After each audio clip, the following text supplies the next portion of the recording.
Look out! It's just two mediocre white dudes on film. Is that It's your just new never. thing? I'm never gonna not stop doing that. Probably. Is Until that weird? until Brett Goldstein sues us. Either that, or he finally invites us on because he's flattered by the fact that people, do that. I guess. I can't believe. I don't know if you saw this the other day. I know you did because I sent it to you, but it made me laugh. But someone who listens to our podcast, I was doing an AMA on Blue Sky, the Right, right. socials, I guess. I don't know what like the two. I think I use Threads still too, but not really. But Right. when I do the AMAs, I just bounce back and forth and like post the same things. Right. But someone who listens to our podcast was like, if you could replace Paul for a day and make someone else be mediocre with you, who would it be? And I was like, well, Brett Goldstein, obviously. Obviously. Like obviously that because the pie in the sky in the world that Brett Goldstein has no idea who I am, but the pie in the sky is I would love for Brett Goldstein to just be like, sure, I'll come down and be mediocre with you for a day. Like, it'd be amazing. And just like shoot the shit and talk about movies. Absolutely. We've both been on a Goldstein kick as far as that goes. We've been listening ever since you introduced me to. I've been listening to all these different episodes here and there. Dude, it's so good. And great a variety of guests. Like sometimes people like actors and sometimes directors and sometimes like they're astronauts. Like the last one was an astronaut. Like what an interesting choice to talk about films with people. But it's great to see. And I would love to have him on too. It's amazing. We're threatening to do our own like little mini version of that, maybe on Patreon exclusive. We'll just have each other on our own versions of it, like just to fuck with it. I am so obsessed with it, and it's so funny because the more I listen to it, the more I realize he's just like us. Yeah. But he's especially like me because his aesthetic is exactly mine. Mm-hmm. What if David Lynch loved the Muppets? Like that is who Brett Goldstein is. His obsession with Twin Peaks and the Muppets is my favorite thing in the entire world because that is me. Mm-hmm. Like it is straight up who I am outside of like Doctor Who and Indiana Jones. If we found out he also, although was it whose episode? I was listening to one recently. Oh, it was the Ben Makowitz episode, the dude who's on TCM. Right. I listened to his episode, and they were talking about Indiana Jones, and they started talking about Dial of Destiny, and they were both like, I can't believe people don't like that movie. Like, people are so hard on it. I was like, yes, people who understand. And Brett even was like, yeah, it's very underrated, that in Dial of Destiny. And I was like, fuck yes, Brett Goldstein. Like, you are the man. I took about, let's say, Laurie, 3 minutes in before PJ mentions Dial of Destiny. That might be a new record. I'm not sure. No, I think in our fantasy chat or our old fantasy chat, I don't know. We have a chat with a bunch of people, and yesterday I was like talking about stuff, and I brought up Indiana Jones, and then like in parentheses, I was like, yes, somehow it always comes back to Indiana Jones. Like it's just. Yeah, it's aesthetically who I am. It's the person that I am. I don't totally have Indiana Jones tattooed on my right leg. Like, it's fine. I am who I am, and I like what I like. And if you don't like that, get the fuck out. There you go. And if you do like that, you can listen to our episodes on all the Indiana Jones movies. We did a whole big series on them. Wow, what a fucking segue! Like, just shameless plug over here by Paul. That's what we do. Shifting. I have to. You tee it up. I'll knock it out of the park. We even defend Crystal Skull, and we defend. Did you also notice? I have Last Crusade sitting next to me right now because remember, guys, it's okay to punch Nazis. So that's the reminder. It's okay to punch Nazis. So that's in the background for right now. I think it's important to remember it's okay to punch Nazis. Speaking of that, Harrison Ford specifically, how awesome was that Harrison Ford commercial? Oh my God! Okay, can I tell you? I am not joking. That fucking commercial happened, and I started looking at Jeeps. I was so caught up in like, oh my God, that was such a beautiful commercial. I started looking at Jeeps and I went, there, how much? No, I'm good actually. Like that man could convince me to buy, an Eskimo to buy an Igloo or whatever there, to buy ice or whatever that saying is. It's true. Yeah. It's like, I didn't realize how good a salesman he was. He just has to be him. And you're like, yeah, I want to be that. I want to be with you. 100%. I want to be like Harrison Ford. I want to be just like you. Like, I want you to feel proud of me for owning a Jeep. I want to be Chewbacca in that Jeep with you at this point. Just let's go somewhere. You notice that they even put a dog in the passenger seat of the did. commercial? They made it. They knew that people like you and I were like, we want Chewbacca too. So they put a dog in the commercial because they were like that. People like you and I, like, come on, man. Look, I'm gonna buy what is it, the Scotch whiskey that he's now the spokesman of. I'm gonna buy a bottle of that too because did you see that man in a kilt? I hadn't seen it when we were on doing Holy Snokes the other day. Maddie told me about it. So actually, during that Holy Snokes recording, I went and found the picture and showed. I was like, "Oh my god, I love this man so much." I really do, man. And honestly, it just makes me think he pulls off that kilt like better than anyone since Roddy Piper, pretty much. He should be the Ramirez character in the yes, Highlander reboot. That's all I'm saying. I would be all over that, my friend. I mean, look, man, it's only fair because Sean Connery played him in the original. Right? It makes a lot of sense. It makes all that's all I'm saying. I think it's funny because I love Harrison Ford, and I think so. Michael J. Fox has always been my favorite actor, but I actually think I always knew that it was also like A, favorite B. It's very clearly also Harrison Ford. I have more Harrison Ford art in my house than I had pictures of my parents hanging up. Like, that's not a joke, and you know that. You've been to my house. Yeah, absolutely. So, like, and even my dad will walk through and he goes, I don't think I've seen more posters in any house of Harrison Ford movies than yours. And I realize now, like, that's kind of what it is. And so the more I think about it, though, like, even my pitch for my Mummy sequel that you very well know that if I could get into Universal, my one pitch would be a sequel to The Mummy. And I have, like, such a good pitch for it because it's basically the Last Crusade version of it. Right. With Harrison Ford as Brendan Fraser's father. So good. It's so good. But like, it's also fun because it's got like Nazis and stuff in it because it's all set like post 50s Cold War era, but like the Nazis are trying to regain power. Like I 100% have Matt Smith as like a crazy Nazi occultist. Like it's a good idea. Absolutely. It's a good idea, and it would be so fun. It would be so fun. And like, it's funny you say that the whole Harrison Ford being 1A for you to Michael J. Fox. He is actually also, I had the same realization. I mean, I obviously am very, infamous over Ed Harris is my favorite actor. Right. But Harrison Ford is my 1B, if not because, and it's been like under the radar because it's the same type of thing. It's like you think about everything he's been in, and I'm like, God, I just love him in everything he's been in. Like I think it's almost like that he's like America's favorite actor. I almost feel like in some ways, outside of Tom Hanks, yeah. Tom Hanks is definitely up there for sure. But I think Harrison Ford might like be even more of the everyman actor. Like, I don't America, that. Like just that kind of thing. Like he represents like that's the kind of that guy everybody loves. And Tom Hanks has like Harrison Ford has like the action adventure kind of stuff as well for a long time, so that kind of like broadens that horizon a little bit. I think just a bit. Tom Hanks is like the America's Oscar winner. Yeah, sure. Harrison, maybe even America's movie star, whatever it is. But like because of that, I feel like he's everybody. So everybody has like their own favorite specific actor. Well, everybody's other 1A is almost Harrison Ford. Like everybody has to say that pretty much at this point. And it makes sense. It makes sense, obviously, when you look at everything he's done.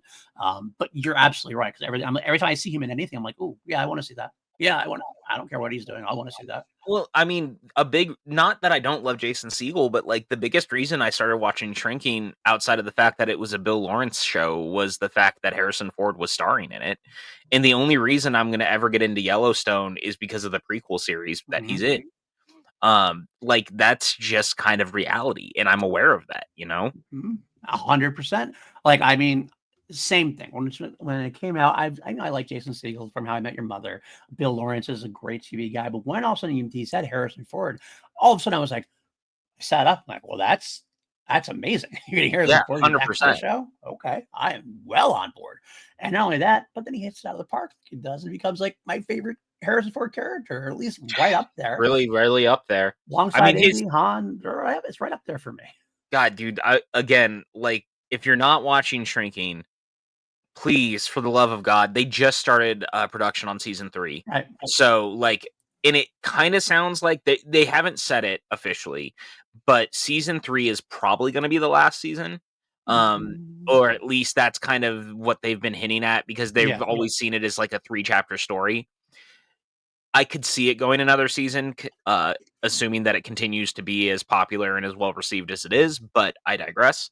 But like, if you're not watching it, you should, because not only is Harrison Ford doing some of his best work, but like Jason Segel's amazing in it. Brett Goldstein actually is really amazing in it. Like, there's some incredible stuff going on in it, but the season 2 finale is such an emotional powder keg in so many ways, and Ford delivers arguably, and I think maybe I've said this on here before, but like I think it's arguably the best performance he's ever given.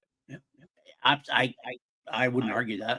I mean, I could definitely argue for that. Absolutely. Yeah. And it's funny you mentioned that too. Like I said, I think season 3 might be the end too, because it seems like that's what streamers do nowadays. Streaming services, they only like 3. Because I remember Joseph Scrimshaw on the Force Center podcast mentioned that some behind the scenes stuff is that I guess after the 3rd season, like things get bumped up or as like a pricing thing and business thing. And so like I think a lot of studios are kind of like, we'll just do 3 and done if that and be done at that point. But what to say? I mean, it happens I think after season 1 even, but like that's why you see like 3 is like the max they tend to go. You don't see very many shows that go more than 3 seasons. Well, I mean, even Cobra Kai, I mean, remember, it was 3 seasons on YouTube before it moved to Netflix, and a big part of that move was that Netflix could afford to up everything. Right. And that's an unusual thing for Netflix. Right. Because Netflix is notoriously very cheap when it comes to stuff. That's why Daredevil, for among many other reasons, ended at season 3. But like, it played a big part in why it ended at season 3.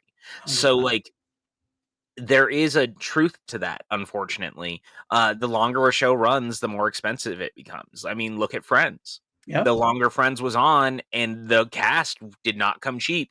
And like, very famously, the cast also said, if you're going to give us all pay raises, we all get them and we all make the same, so that everyone was taken care of. So that's also great. And it's good that they did that, but that becomes very costly very fast. Absolutely, 100%. So yeah, but get a hold of it now while you can, for sure. And it did always. It's funny that he came back to Brett Goldstein after all. It always does. And I was gonna say also, like, so I just finished rewatching Scrubs. We were talking about this last night. Yeah. And I'm very excited for the reboot. And I had a thought, actually. What if Brett Goldstein's the one who's show running Scrubs? I wanted that too. That would be an interesting choice. I have a feeling he's getting involved some way, shape, or form, because him and Brett, or him and Bill. Thank you. I kept saying Brett. Yeah. Brett and Bill have been working together very well recently. So I have a feeling that's actually definitely something that's going to happen at this point. I would be surprised if he's on Scrubs. I bet he is a character on Scrubs this new season or something like that. But yeah, show running it would be great. That'd be a way for him. He's been kind of like building up to this for a long time. He's been a writer for people like. People know him from Ted Lasso, but I don't think people understand like he's been like writing, he's been like even heavily involved behind the scenes and stuff. He's a stand-up comedian, he does podcasting, like he does a lot of these different things. So I wouldn't be surprised if this is like a stepping stone for him to try to do stuff. I would be surprised, maybe not show running quite yet. I don't know if he's ever directed anything before. Yeah, he has. He's talked about it very, like, he's directed a movie. He's definitely done some television. Okay. I wasn't sure. I didn't want to speak out of turn. Yeah, because I was thinking maybe at least if he hadn't done that, he would definitely like direct a few episodes, if nothing else, kind of thing.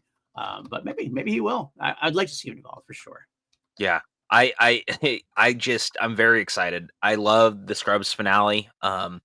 Boy, I tried to give med school another shot, and it just doesn't work. It doesn't. The cast is just not interesting. It's such a bummer. Right. But all things being equal, the one thing you get out of it, JD and Elliot do get married. Like, I mean, obviously, again, it's not that we don't know that that's going to happen. The finale tells us that's going to happen.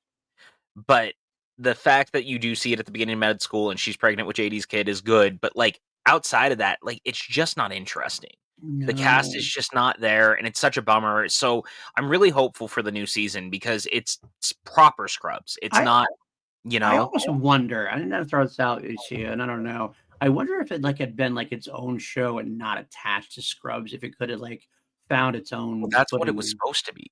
Right, I know, and that's why I'm wondering. I'm wondering if the Scrubs Association actually heard it, 'cause it's like that thing we always talk about in a lot of these movies, like, we get Scrubs med school, and then, like, we would see something that reminded us of the actual Scrubs that we love. Like, JD would show up, and we're like, "Oh, that's what we want. We Yeah. don't want this."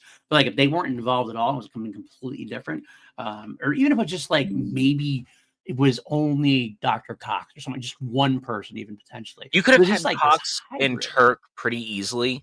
Right. And Yeah. but the problem is it's the JD of it all. Yeah, Because that's really you the also problem. start the series on him again, even though it's not season 9. Yes, Right. it's been but here's the conversation.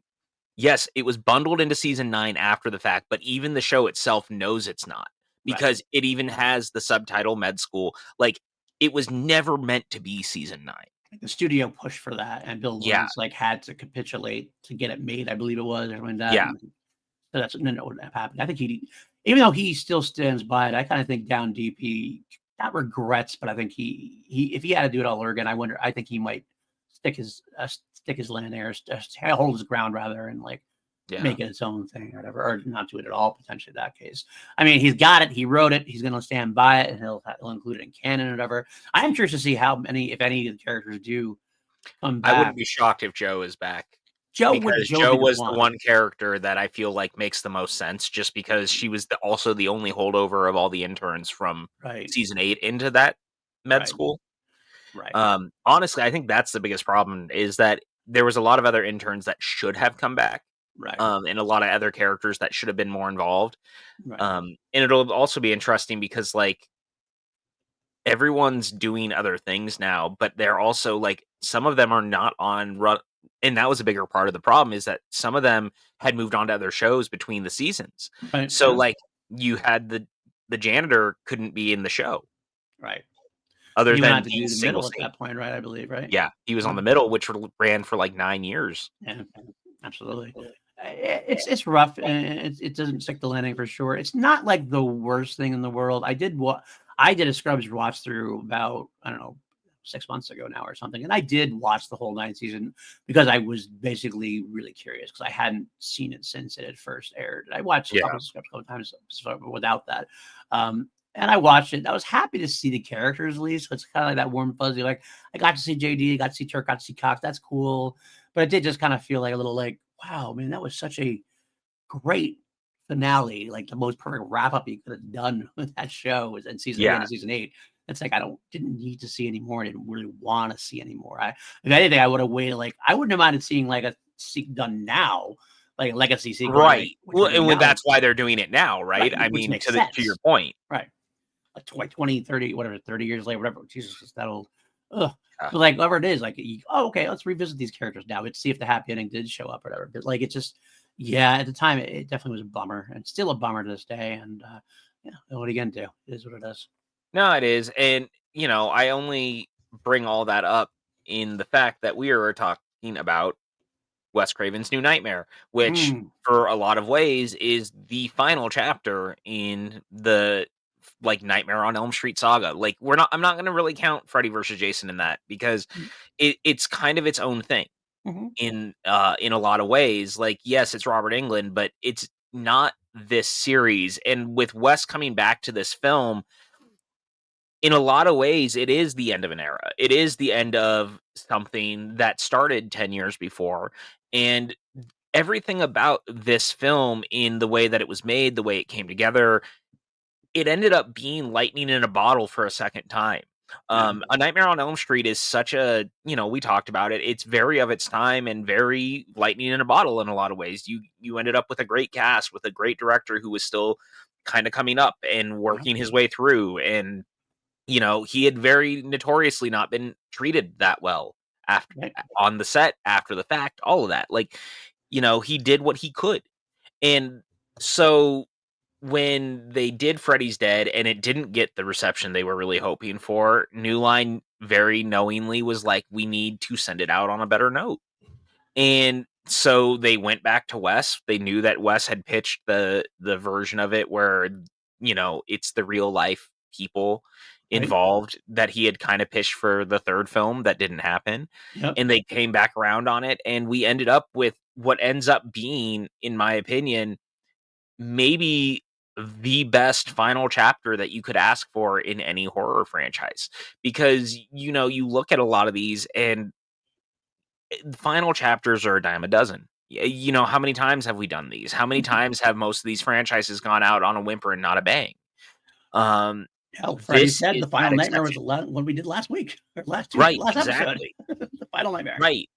But this movie is the perfect encapsulation of how you say goodbye to a franchise and let it rest while also looking back at like why it was so important to Yeah. people. And I think that that's the brilliance of Wes, how far he had come in that decade, but it's also the meta nature of the film and allowing Freddy Krueger not to just be a character on screen, but like a real life presence. And what does that do? Absolutely, and like it was you said like perfect storm or whatever, and it really was because it did celebrate the franchise in many different ways, but it also like could have been a vision to the future. And it was a vision to the future in some ways in terms of like all of a sudden this was definitely a direct line to Scream. It was definitely a direct line to all the like the deconstruction of horror films that happened in the 90s. A lot of that could be pinned back to this film, or at least this is like a pinnacle moment in that scenario.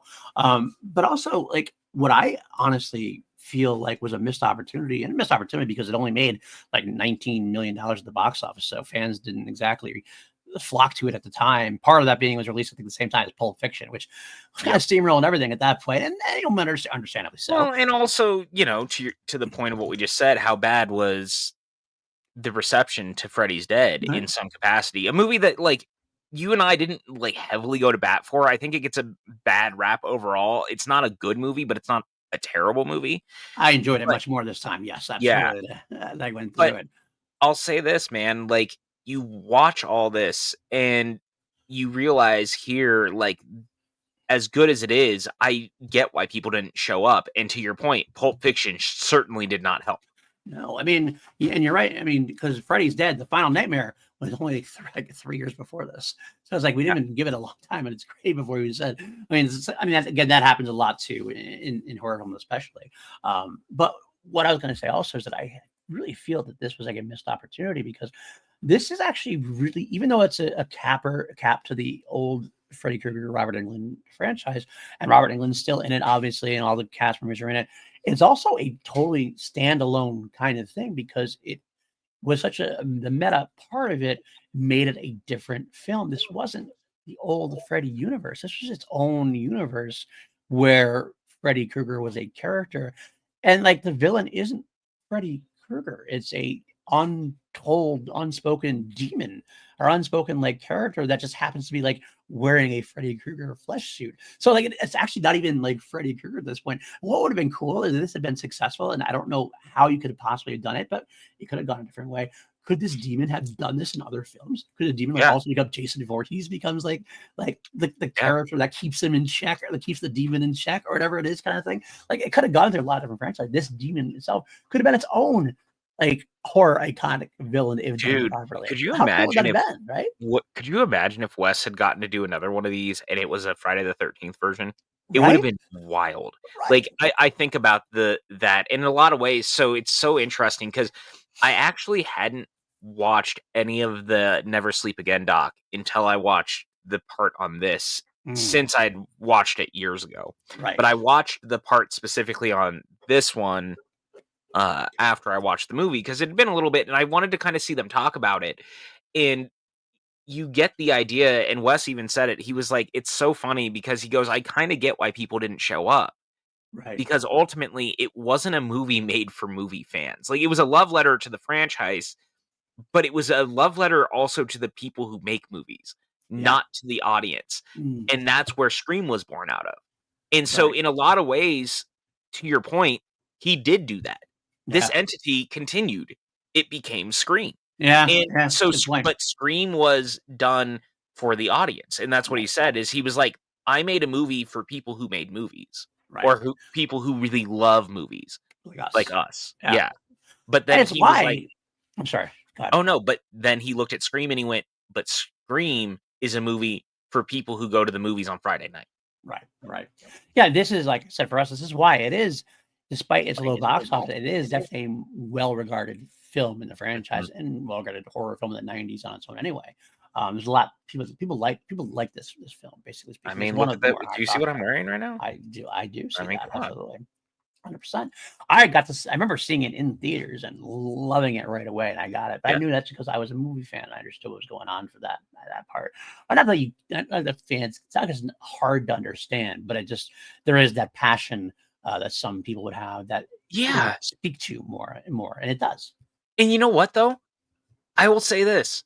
There's a part of me that does also think that it is a little hard to understand for some people in some capacity, as weird as that might sound. Because even Heather Langenkamp talked about it when they were like getting geared up to make the movie.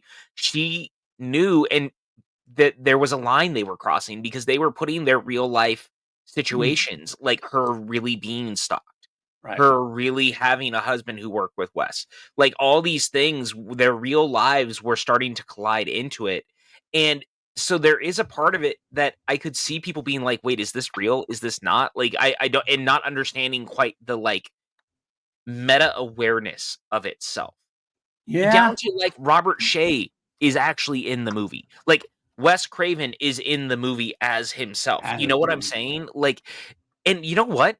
Credit where credit's due. Wes Craven, good actor. Yeah. Yeah. I bought into it. I absolutely bought into it. Like 100%. not like David Lynch good, but good actor. Yeah. He did his job well enough. And honestly, Shay did his job well enough as well. It wasn't like I got taken out of the movie because of the fact that No. he was brought into it. Just that's who they are. Okay, that makes sense. I did. You're not wrong. You're not wrong because there definitely was a blurring of the lines. And you know what? I wouldn't be surprised. Hell, maybe I'm giving this film too much credit, but like, is that part of what happened for Blair Witch? All of a sudden, like real life Right. becomes kind of a thing. Reality becomes a thing. It's leading towards that reality because reality TV wasn't a thing back then. I mean, not Yeah. really. It had like the real world was coming up around that time. So it just started, but it wasn't like as like a big thing going on. To have it be in the movie like that and made it kind of like, oh, interesting. We can actually talk about the people who made this film. If they get it becomes a whole new thing. It's that luridness that people have. It's the reason why reality TV is so successful. Well, People will yell at other people, will claim they hate it and all that stuff. And I get it. I don't love it either. But yet it's successful for a reason. People love to see this stuff behind the scenes. yeah. And And look, man, I've been drawn into that shit. so have I have I. watched hours of reality television. Oh, I yeah. don't love to admit it, but it's true because there's something about it. And you know what? It's really interesting, and I don't know if you noticed this, but it's one of the things that I think plays a part in how this movie plays. It is shot like it's real. It's Yes. shot like a documentary almost. Not Mhm. like you're sitting with talking heads, but like the way the camera moves, the way the camera is almost like always around in like right next to a person. It doesn't quite always feel like a movie. Right. Like it feels like you're in their lives. And it's so interesting because there's times it feels more like a domestic drama Yeah. than it does. And that I think plays to its strengths of the blurring of the reality. Right. And I really, really appreciate that because the guy who shot this was someone who had worked Mark Irwin, I believe, who had worked with Cronenberg, like Yeah. and worked on like The Fly and Scanners and all these other big Cronenberg films. I think he did the Dead Zone. Um, but you look at like this movie in particular, as you're watching it, you can tell he took a real sense of make it real, Yeah. make it feel like it's not necessarily a movie. Yeah. And I really, really dig that. I did too. I really did. Yeah, he did. I was looking at his filmography. You're right. All current, like The Brood. He did Scanners. He did Dead Zone, Videodrome. He did all the movies, and he did a Yeah. lot. The Fly. He did a bunch of those kind of things. He even did, by the way, not David Cronenberg, but he also did Fright Night Part 2. Show it out there. Love that. No, but Yeah, you're Fight right. Night 2. It is thrown in there that like it is exactly what you say. It is kind of like real. And you know what? That actually the part of it being real harkens back to something we talked about. Why Nightmare on Elm Street 1 worked and 3 worked. When Wes Craven's there, that the Nightmare movies kind of lost at times is that this is that film goes back to we don't know if this is something that's real or a nightmare. Yes. The whole thing we open up and the whole thing seems real. Like we're like, okay, this is like, You're they on a open movie up. set. you're on a movie set. We don't know that. Like, it opens up.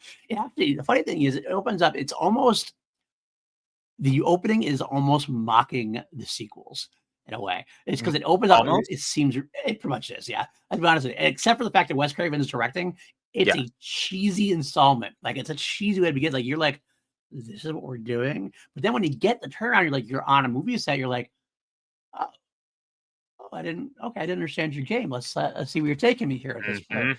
Um, then, then it twists again, and you realize that Heather is having a nightmare about being on set for Nightmare, and it all makes sense. All of a sudden, you're kind of like, "Wow, okay, that was like a big roller coaster in the first like 3 minutes." Dude, it is such a great opening. Right. And you know what? It's so funny because I actually texted you while I was when I had finished it, and I was like, the most interesting thing is I remember seeing this movie when I was real young, and I think I'd only seen the original to that point. Okay. And I caught Interesting. this Very one on interesting. well, it was one of those I caught it on television Right. sort of things. And I remember being so fascinated by it and Right. so like locked into it because I loved movies and it was a movie about movies. Right. But it had the Nightmare on Elm Street name, and I remember being very young and being like, I don't really like, I recognize that's very clearly Heather Langenkamp, but why is she herself? And Right. so as a kid, I was very like, this is fascinating. I don't quite understand it, but I kind of love it. But the stuff that sticks out to you really sticks with you. And like the opening was one of those things where when I started the movie, I very clearly was like, "Oh yeah, that's this movie." And the more I was watching it, it was like I remembered every sequence in some capacity because the movie has stayed with me since that first time I saw it because it's very visceral. You're right. You're right. I mean, I remember too when I saw it. I actually do remember being a little sort of hesitant or reluctant because of the Sure. whole Heather Langenkamp thing. I'm like, no, I love Nancy. I want to know more about the Nancy character. This is almost too different. Is it a step too far? In fact, it reminds me of this. Here's a total sidebar, something I haven't talked about too many times, but I remember reading this article in my local newspaper, and I think it might have been AP source, but I was young. I didn't understand all that stuff. But it was about Return of the Jedi. It was after Return of the Jedi. And it was talking about Mark Hamill. It was an interview with Mark Hamill, Luke Skywalker. And like, there was this like speculation or discussion that because Mark Hamill was saying he was done with Star Wars, he wasn't going to come back, and that George Lucas had offered him to come back for future installments and he could play Mark Hamill instead of playing Luke Skywalker. It was something really weird like that. I wish I could find this article because nowadays that'd be like gold to like read Yeah. and see what the hell is. But I remembered that so vividly going, you're going to put Mark Hamill as Mark Hamill in Star Wars? That doesn't really make any sense. And then we got this, and the Langenkamp in Nightmare on Elm Street, where I'm kind of like, oh, I don't know if I understand what's going on here. Robert Englund is playing Robert Englund? Wait. No. Robert Englund is playing Bono. You did text me that. I'm like, I have no idea what he's saying here. I literally did not get it. Yeah. And I felt like, say what? Yeah, and then you look at that picture and you're like, oh wait, he kind of does look like Bono. Like just a little bit. Like it's the glasses when he's at the studio and he's got those glasses on. There's just something about it, like his side profile with the glasses. He looks just enough like Bono that I was like, what the fuck is happening? It's funny. What's funny to me too is like maybe I haven't seen much footage about it. I've seen a lot of interviews with him over the years. Obviously, his probably his most famous part outside of Freddy was Willie and V, which is my favorite, one of my favorite sci-fi franchises. So I remember seeing a lot of interviews over the years. But like I've never seen him as a superstar. I know that sounds weird because he was, but like when you see him in like these adoring fans of the Hollywood star with the sunglasses on, I'm like, he's a lot cooler than this. I kind of remember him being, because interviews he comes off, I don't want to say comes off awkward, but he comes off like, he comes off like just a dude. It's like a geeky dude, nerdy guy like us. Yeah. And like there he is, like Bono glasses, signing autographs. I know he does that. Obviously, he was very famous for it, but it comes across a little differently than I expected him to be, for sure. Oh, 100%. But it's so good and it really works. And so like everything about this movie is so fascinating because you're right. We never see Robert Englund just as like Robert Englund, right? Because generally speaking, if he pops up in a thing, he's usually either in deep makeup or he's just so twisted with the voice and stuff that you immediately just know that it's him, but it's like Robert Englund, the actor. You Right. never just get to see him being Robert Englund, and they make him so cool in this. But it was true because he would go on talk shows as Freddy, or case in point, when Freddy versus Jason came out, they actually had him in the makeup where he went to Vegas and he did the Pre-fight. the WWE pre-fight thing with Right. Jason, like it was going to be a real boxing match type thing. And he And had like, to be the one that had to carry that because Jason, as we know, doesn't speak. So he had to be the one to carry it completely, pretty much. right. Well, then again, Jason was great on the Arsenio Hall show. That's true. That's true. Kane Hodder did a great job in that. So like anything is possible. Right. But it's just so interesting Yeah. because you see that, and then like the Heather Langenkamp of it all, where they started to like blur the lines of her real life. Yeah. Of she really was being stalked, but it turned out it wasn't by a deranged Freddy fan. And actually, that's one of the things I love about this movie is it actually kind of deals with the idea that people who love horror movies are fucked up, Right. and it Right. deals with it so head on. And I really appreciated that because ultimately it's not like that's the point, is that it's not necessarily that, but the person who was bothering her was actually a fan of a sitcom she was on that had gotten canceled. Right. Yeah. I've And heard that. so it was that, but he was terrorizing her as Freddy, but he wasn't because he liked scary movies. It was because he was mad that a show she was on got canceled, which Right. that's not a good way to get a show back, my guy. Number one, get your fucking priorities in line. But still, I digress. But you sit and you think about this, and this movie is just like so fascinating as you're watching it. Yeah, it really truly is. It's kind of funny. I honestly think that's one of the things, like, there's so much blurring between real life and not. Um, Stalker in the movie, like, it's never really definitively said. Like, I think we know it ends up being the demons It's the doing demon. this thing. It's Right. 100% the demon. And that's the answer I get to. But find it funny because the way they do it is like he's been stalking her for a while, even before we get into like the Freddy of it all. Well, You know what I mean? So it's like yeah, that's the first step. yeah, because it's when Wes starts writing the movie because Right. he's been in Wes's For a couple dreams. months, right? For a couple Yeah. months, he's been doing it now. So But it's very subtly done, which I like. I kind of yes, like which I very. love. Right, it's not heavy. It could have been very heavy-handed, but it wasn't. But it did make me think. I actually had to think about it. When it's over, I'm like, okay, it's still kind of blurring that makes it blur the line by being subtle. It blurs that line just a bit. Again, which I love. That's what they do. Yeah, I do too. And I actually love the idea that Wes is the one who is like it all starts because the thing comes to him Right. and is Well, terrorizing him in the dreams. that's the meta And part of it because he had a nightmare. That's what began the whole right, nightmare franchise at the beginning. right. And that like so them using that Right. and then turning it into like the dream demon comes back, but it's the real one. Right. And like this whole idea that the only way to defeat this thing is for them to try to make this movie. Right. And so I will admit, it's sometimes a little hard. I can understand somebody having a hard time wrapping their heads around, okay, so writing this and filming this movie keeps the demon from getting out or holds him in this place. I mean, they do have this. There's the scene where West describes it to Heather and gets it out there, but it is kind of like a radical kind of like, so the power of storytelling is what you're saying is doing it. Awesome. I mean, it's an awesome kind of thing to do. It's like very Yes. meta, very powerful, very artistic. But as far as like looking into something being real, it treads that line very well, I think. Well, and to that point, one of the things I love about it is when he's explaining it to Heather and she goes, "Wes, I'm not Nancy. Right. Like I played Nancy." And he goes, "Yeah, but you gave Nancy her strength." Strength. Like, and Yes. I love that. And the idea is that because she gave Nancy that strength, the demon feels slighted. Yes. And I Yeah. love that. Like, I just thought that was so cool, but the way he delivers that line, that "But you gave Nancy the strength," Because it's the so demon good. the demon doesn't see her as Heather. The demon sees her as Nancy because it's kind of that weird thing. I love the fact that the demon doesn't fully understand it in a way. So like Right, this is how he's making these what he sees is the world he's breaking out into this world. He's almost like an infant as well in this world kind right. of thing. And he sees Heather as Nancy because that's who was as far as he It's sees like her. when you watch a movie for the first time, right? When Right. you're figuring out media and you're young and you're watching stuff and you're like, you don't know those lines. Yeah. I gotta say, I love that.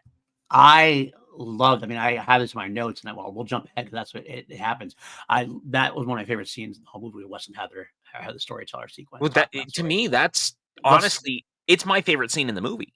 absolutely stories holding the demons. I love the fact that it was such a meta commentary on everything. Like stories hold demons, but they get old. It gets too familiar. It gets watered down. It's such pointed commentary on the Nightmare on Elm Street franchise. Like it's the idea that Freddy became this talk show, like this talk show celebrity. Like this is like he's totally making these comments on saying this is what made it lose its power, made Nightmare on Elm Street lose its power. And we loved the films, we loved the sequels, we talked about them. We loved 3, we still enjoyed 4 and 5, and even had a kick out of 6. But we all, both of us have said, and many people in general have said, Nightmare on Elm Street 1 is definitively the best movie of the franchise as far as like it has the most power, it's the most scary. Like, and Nightmare 3 is great for that reason too. But all the sequels, everything else, and the character in general in the consciousness of the fans, it got older. It got too familiar. Freddy was making these quips and being funny instead of being scary. Yes.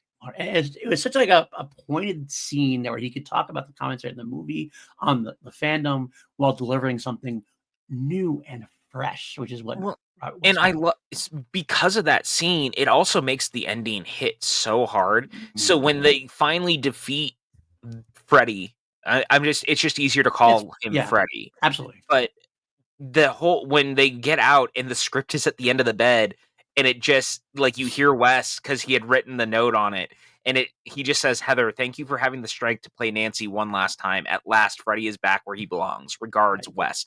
And honestly, I get chills because it's such a great moment, and it's all it's all born out of that one scene where he reminds her, "You gave her the strength." Right. You are like you may not think you're Nancy, but you gave Nancy that. And it really brings the movie full circle. And it also is a reminder that as much as we love these movies and Freddy became the focal point, Langenkamp gave it the beating heart. 100%. This is probably one of her best performances I've ever seen her do. It was very powerful, very real, very and mention the ending. What I love about this, I've seen people misunderstand the ending sometimes a little bit, just a little bit. They're always kind of like, I've seen some commentary of fans that say, "Well, yeah, but Heather plays it one last time. It's gonna if they don't do any more movies, that the demon's gonna be running free again." And like I think what you missed is that he needed her to play him one last time as a definitive story because it erases the watering down part. It erases the familiar part. It recreates. It's like basically putting that new and improved lock on it. So they don't need any more films after that because nothing else is going to water it down. This is the lock that holds the box forever at this point. Well, and the story is written. Like that's the point. It doesn't even necessarily have to be filmed. It was the fact that the story is written, right? Right. And so even on paper, it was written. We don't have to know if they ever make the movie or not. And I actually think it's more interesting that we don't. Now, granted, had this movie done better, I'm sure that's what the sequel would have been. Is that they decide to make the movie in the end and it does unleash it more. Like I guarantee you that's what the movie ends up being, which is arguably again what Scream ended up doing. Because that's what Scream 3 is. So Wes kind of did play with this later. But the idea is they don't have to because they beat the evil at its own game. 100%. Wes got the story out. Absolutely. I love that. So good. Heading back now towards the beginning, since we kind of skipped to the end there a little bit. I loved the earthquake ploy. Like, I remember the first time I watched it, I kind of got a little annoyed at it a little bit, but I realized how important it is because Nightmare on Elm Street has always been partially about gaslighting. And the earthquakes kept giving people the reason to blame anything else but the nightmares, which is it gave them like the mirror breaking is what cut her husband's arm, which almost doesn't even make sense, but it gives you an out. And anytime a story had given somebody an out to gaslight Nancy, it works better because there's been times in the sequels where like I mentioned, even in Nightmare 3, when like the Hollywood wannabe Freddy takes her and throws her to the TV, like it's like how could that have happened? she couldn't have thrown her head to the thing. Like it becomes like that thing where it's like becomes, well, you can't give you an out, so it doesn't make as much sense. It kind of loses its power a little bit. When you get something where it's like that could have like that mirror could have sliced it up. So Nancy gets frustrated. The viewers get frustrated because we know the truth, but it's understandable that other people don't. Even like the bitchy asshole nurse who's like trying to sedate Heather's son and all this stuff from the viewpoint of not knowing what's going on in Heather's head. You almost say, like, yeah, Heather's coming off as a crazy mom, and like they're doing the right thing from that point of view because it's gaslit and it works that way. Well, and it's funny because it's ultimately it kind of talks about what the series has always done, right? Mm-hmm. But now Langenkamp is the parent. But the thing is it's like we've talked about this. Mm-hmm. I've always said that it would have been interesting to move past teenagers because what happens when it's the adults who are acting like this? 100%. And I like that it actually becomes, oh, are you abusing your child? Right. Oh, are like, and it creates a lot of uncertainty in that world, which makes that scene where where her friend and the babysitter gets attacked in the hospital in front of Dylan so frightening. Yeah. And you know what, man? We don't talk about this enough. Like everyone points to the first film as like this super terrifying experience, and I get it. Like I'm not trying to downplay that. But I would argue that I think New Nightmare might be the scariest film in the franchise. And I think that's because so much of it is set in the real world. And there's just this idea that, again, what if the evil entity on the screen actually got out? Right. And I think that because of that, the movie, again, is so visceral in that feeling that so much of what happens it feels so blurred. And so you're watching it and it's actually terrifying. And the freeway sequence also, not just the hospital sequence to your point, but like the freeway sequence is terrifying. Yes, absolutely. And I agree. Making it in the real world makes the gaslighting even easier because in Nightmare on Elm Street, like the fictional Nightmare on Elm Street, when we watch Nancy get gaslit, like there's a kind of tacit contractual like agreement between the viewer and the filmmakers and stuff. This is a fictional world, and this things can like we are like Freddy can exist in this world. When you try to make it into the real world, it's kind of like, duh, it's a movie, Heather. You starred in this movie. You showed your kid them. This stuff isn't real. Like Freddy isn't real, but making him be real makes it even scarier in a way. It's a powerful thing. And the blurring of the lines, like we keep mentioning it, the blurring of the lines is really what makes things work for sure. Oh, 100%. And again, I think that that's why I end up enjoying this one so much, right?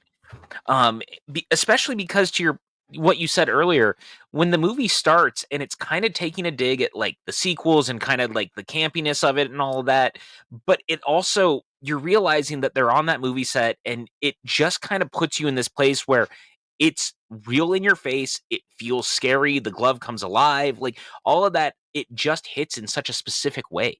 Mm-hmm. And especially because it does play later into, well, why didn't your tech friends show up? Right. Where were they? And And it's such a long con on that one too, right. because it just played like very quickly, like, oh, they called in or whatever, and like we almost don't even think about it. Like it's the point where like in our heads we almost should be like, if we're in that mode, you're like, oh, Freddy's got him, but it's done so quickly and glossed over. We're kind of like we don't have time to even like think about it. So then later on we're like, well, duh, yeah. When they were found dead, we're like, well, of course they were. Of course they were. It's so like, it's Yeah. great. Also, I won't lie that when she calls her husband and she's like, "I need you to come home," and he goes, "Okay, I'll be home in 3 hours." I kind of was like, "Wait, what? 3 hours?" Right? Like that, and then you realize, oh, they're probably farther away than you realize. But I just thought that was so funny. Right? Yeah. You know what I gotta And say about the also, husband? I love the idea that he was working with Wes and like they'd been in contact before this. So like Wes was very well aware, once again, how this all had to play out because he had been writing the thing, right? Right. And so he knew what was going on. That's why that scene when he goes and shows Heather, I've been writing this. Look, I couldn't make this up if I tried. This was the conversation we just had. Right. And it Yeah. was already on his computer screen. Yeah. So, like, all of this is he's very well aware of what's going to happen. He can't tell her that her husband is going to die. he can't, because he's like Cassandra in a way. He knows it's him, but Yes. you can't quite do that. Speaking of the husband, I really got to say, I want to throw out there, I love the fact, despite me talking about the gaslighting being important, all that kind of stuff, complete supportive husband, which we don't see all the time. Like, you almost Yes. expect the character to be that. That's a good way to kind of turn the trope on its head. Like, she is acting a little bit crazy, a little bit like, you're kind of like, ooh, chill, dude. You got to chill. Like, you're having a stalk, you're having nightmares, but he doesn't like do it very often. He's kind of like, okay, you know, I know, I get you. I feel you're obviously something's going on. I'm just gonna do my best to be there for you, whatever it is. Yeah, And I think David Newsom's real good in this, to your yeah, point too. Like, agreed. not just as a character, but like just a good performance. Yeah, absolutely, 100%. Um, And the you know what? I'll say this. I think this might have the best performances in the franchise across the board too. And again, I think it's because you're asking them to play themselves in a movie. right, What, like, for the people who are real, obviously. And so it asks something different. And so you're getting different performances than you normally would until it's flipped and they are playing, like, right, obviously you have England as the entity, right, or right. whatever. But like there's that great turn, right? With John Saxon. And the third act is so cool because God, when the yes, third act shifts into, now John Saxon is actually playing Donald. right. And you're like, "Wait, what?" Like, that twist is so cool where it suddenly she goes into that world to save her son, and now it's the movie. And it's such a subtle, well done transition.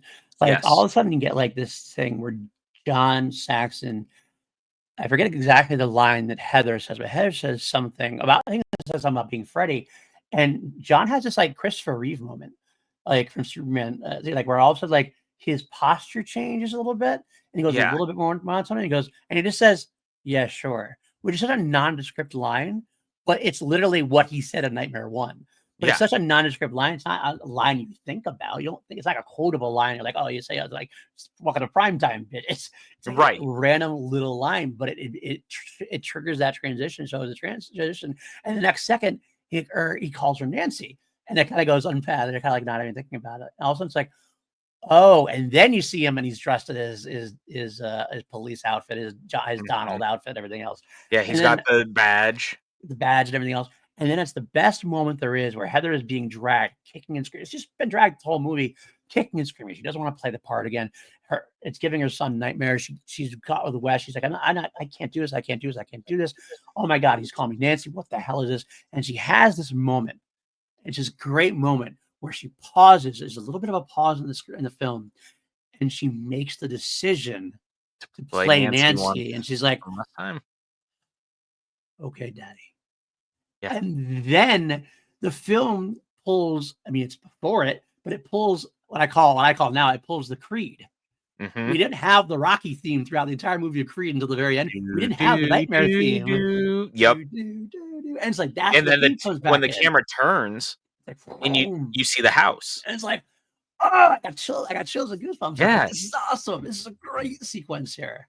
Dude, again, and you gotta credit Craven, dude. Yeah, Him coming in, and you know what? We all just call the movie New Nightmare, but it's Wes Craven's New Nightmare, and yes. that's why the name is on there, because Mhm. he's not just like the architect of all this. He has created himself as this grand storyteller within the film. Yeah, And so, you know what? Credit where credit's due. It is Wes Craven's New Nightmare, and we need to remember that. Like, 100%. but as a filmmaker, that moment is so great because you hear the chords and you go, "Oh my god, it's happening." And when the camera turns and you realize where it's at, like, it hits different, man.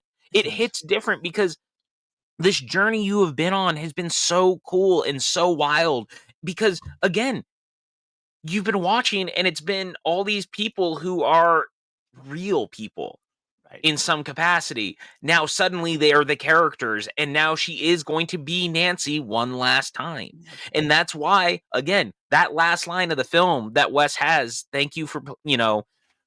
thank you for playing her one Right. last time, like, the entities is finally where it needs to be. And you're like, God damn, dude. Like, so that moment is great. It's especially because she's gonna go save Dylan on top of it. It's been building the entire film. And get because them. It's the payoff is it's there and it's palpable, and you're like you're all on board now. especially because she's been running from it, right? Yes. Because she was like, "Do I really wanna do this again? Like, I've really moved on with my career. I have a kid now. Like, do I really?" She goes, "I not that I think horror movies are bad, but, like, do I wanna be doing this if I have a kid? Am Right. I affecting someone?" And, like, there was some truth to that in some capacity. Like, do you want to do that again?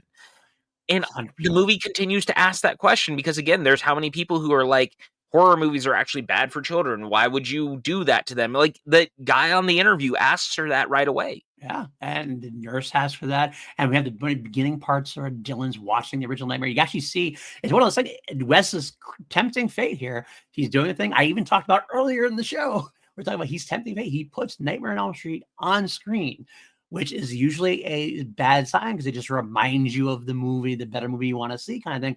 But in this case, this one's good enough that it didn't matter. That it Yeah, actually strengthened. If anything else, you're like, oh, I'm being reminded of I'm erasing the campy, funny Freddy and remembering how dark and evil Freddy was in the first one 100%. and what he is now as the entity. Perfectly done. It's perfectly done, and again, I think it's a credit to him coming back and looking at it and going, "If I'm gonna do this, I'm gonna do it my way. I'm gonna do it in a way that speaks to me, that speaks to true evil. It speaks to the fans, but also it allows me to do something different so I'm not repeating myself." And I really, really appreciate that. Even Robert Shea was like, "Look, man, I'll let you do it however you want to do it. Like, I'm not going to step in the way." And they've all said that when he came on, like Maureen Madalena, whose name I totally butchered, who is the main producer on this film, Right. she said that they didn't get in his way because at that point he had become a master of his own. And so it was the easiest shoot they'd ever had on any of these movies because they just let Wes make his movie. They didn't try to second guess him. They didn't like change anything. And it's better for it. No, and it's what studios should do. I understand studios have their own thing; they have to hit their demographics, oh, yada yada yada yada. But when you have a filmmaker who was unique and had a vision like Wes Craven did, that's what you gotta do for those auteurs. You 100%. you just give them the check, you step out of your way, and you're gonna get something good. Now, the studio, you might point to the fact that this didn't make a lot of money, but you do get a good film and it's got a good following, and I'm betting like over Well, the years been kind to it, and it's well, probably and I was gonna say to your point, right? Especially in the 90s and especially in the 2000s, this movie continued to find a better and bigger audience, and there was a reason that I saw it on TV. There was a reason that it had huge DVD sales. There's a reason that people continue to hype it up. It is arguably, outside of the original, the most critically acclaimed film in the franchise. It is it is a movie that over the test of time has only gotten better. It was a film that allowed Scream to be born. Like, this movie's impact cannot be understated. no, really again, like I think people didn't understand at the time.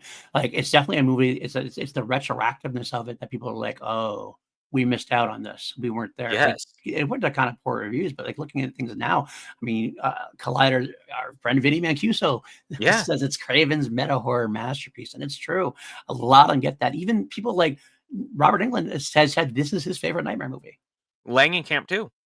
Yeah, absolutely. It's like you look back at these, you're like, this is the one that actually I want to be remembered for in a way. It's like that's a strong statement given how the first one is so iconic and everything else. But I can understand it. I can absolutely understand it because this is the one that's probably the most unique of the thing. I mean, Nightmare on Elm Street 1 was wonderful franchise spawning, character spawning, iconic moments galore. That's what we mentioned when we did our review of it. It's probably the film that has some of the most iconic, like the most iconic imageries throughout the Oh, film. Everything was 100%. iconic. The first and the third are the ones, right? Right. Like, Like it's just like but they are part of a slasher film thing. This one kind of started something new, or at mhm. least was involved heavily as being the pinnacle of being at the head of that movement in a way. So that's something to be proud of for sure. It 100 yeah. Oh my god. It 100% is, man, and, like, again, they could have just left the franchise dead after Freddy's dead, which probably would have been better in some capacity, and, like, again, do you want it to go out on a whimper, though? or do you want to try to find a way to send it out on a bigger note? And again, like, yes, we ended up with Freddy versus Jason. I'm not going to pretend we didn't. But if we're talking about the main franchise, this was the right way to end it.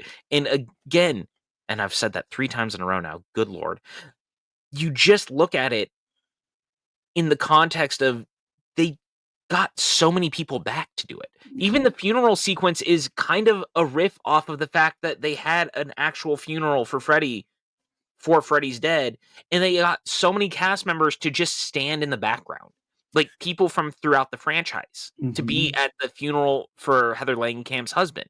And Right. I love that. Like, again, it's a simple, small nod, but it works.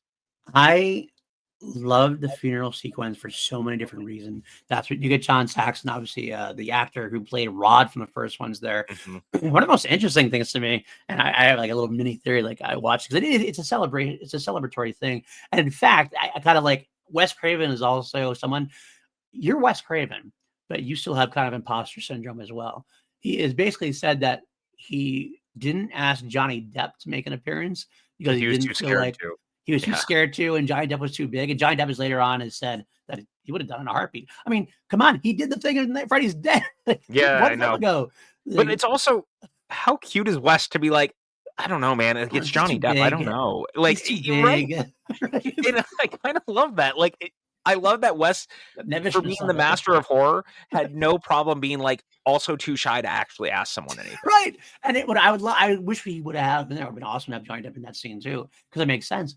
But the funny thing is there is actually someone in there who doesn't really make sense to a degree, and that's Tuesday Knight's in it. Now, Tuesday Knight plays Yeah. Kristen in Nightmare 4, which is not the one who had a scene with Heather Langenkamp. It should have been like Patricia Arquette. So I had this theory in my mind, and this is totally I'm pretty sure Wes didn't intend this, but in my mind, kind of like they were intimating that it was a dream because Tuesday Knight was replacing Patricia Arquette in real life, just like she replaced Patricia Arquette in this movie series. What a fun theory. Like silly, like kind of like as a Yeah. visual cue, as like this is just a nightmare see because she's not really Patricia Arquette. Yeah. But who you can get to replace Patricia Arquette? The actress who replaced her in the franchise. That funeral sequence is so terrifying. Again, and it's because of the earthquake part of it. It's the realness of it. And you know, man, the weird thing is that Northridge earthquake happened while they were making the movie. So the fact that happened and the movie had already been written to have all these like earthquake sequences. Right. So then that they could use the actual like shots of devastation throughout it to like play into it. What did they unleash while they were doing that? And like it really did kind of feel cursed in some capacity. Yeah. Yeah. Or it felt real. That Right. helps. That's what I mean. You Yeah. know, like it's just kind of wild. Yeah. That's so fun. That was fun.